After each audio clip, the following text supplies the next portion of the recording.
RSS നടത്തിയ സ്വാതന്ത്ര്യ സമര പോരാട്ടം എന്ന് പറഞ്ഞ് ഇപ്പൊ ഇന്ത്യൻ നാഷണൽ കോൺഗ്രസ് നടത്തിയത് ഞാൻ പറഞ്ഞുതരാം.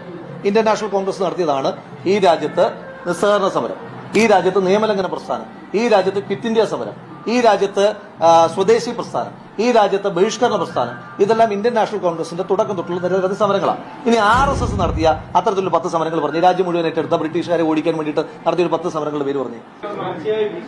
കഴിഞ്ഞ ദിവസം ഈ കാലെടുക്കുമെന്ന് പറഞ്ഞപ്പോഴും ഞാൻ ഈ കാല് കുത്തി കിടക്കുന്നത്. ഇപ്പൊ തലയെ പറയുന്നെങ്കിൽ തലയും കൊണ്ട് നീട്ടി വെച്ചു കൊടുക്കും. എന്നാലും മാപ്പ് പറയാൻ പോകത്തില്ല. ആ പദ്ധതിക്കെതിരായിട്ട് പറഞ്ഞ ഒരു സ്റ്റേറ്റ്മെന്റ് ഞാൻ നിങ്ങളോട് എല്ലാവരുടെയും മുന്നിൽ വെച്ചിട്ടാണ് പറഞ്ഞത്. ആ പദ്ധതിക്കെതിരായിട്ട് നടത്തിയ ഒരു സ്റ്റേറ്റ്മെന്റ്. നീ ആ പദ്ധതി കൊണ്ടുവരുന്നതുമായി ബന്ധപ്പെട്ടിട്ട് വേണമെങ്കിൽ ഒരു നിയമ തടസ്സം ഉന്നയിക്കാമായിരുന്നു. പക്ഷെ ആ നിയമ തടസ്സം ഉന്നയിക്കാത്ത എന്തുകൊണ്ടാണ്? ആ പദ്ധതിയുമായി ബന്ധപ്പെട്ട് അതിന്റെ ഭൂമിയുമായി ബന്ധപ്പെട്ടിട്ട് ഒരു നിയമ തടസ്സം ഉന്നയിക്കാൻ പറ്റുമെന്ന് നിങ്ങൾക്ക് പറയും. പക്ഷെ അത് ഉന്നയിക്കത്തില്ല. കോൺഗ്രസോ UDF ആ വിഷയം ഉന്നയിക്കത്തില്ല. കാരണം ആ പദ്ധതി അവിടെ വരട്ടെ.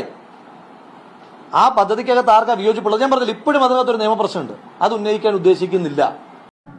കാര്യങ്ങളെ വ്യക്തമാക്കാൻ നമ്മുടെ രാഹുലിനെ കഴിഞ്ഞിട്ടുള്ള പരിപാടി എത്ര വലിയ പ്രസ്താവനകളായിക്കോട്ടെ അതിന് തിരിച്ചും മറുപടി. അത് ഈ നുണകളല്ല പറയണത്, സത്യമായിട്ടുള്ള കാര്യങ്ങൾ. അതിൽ ഏറ്റവും ഇഷ്ടപ്പെട്ടുള്ളൊരു വാചകം ഞാൻ പറയട്ടെ, തല പോയാലും മാപ്പ് നമ്മൾ പറയില്ല. ആ ഒരു പ്രസ്താവനയാണ്.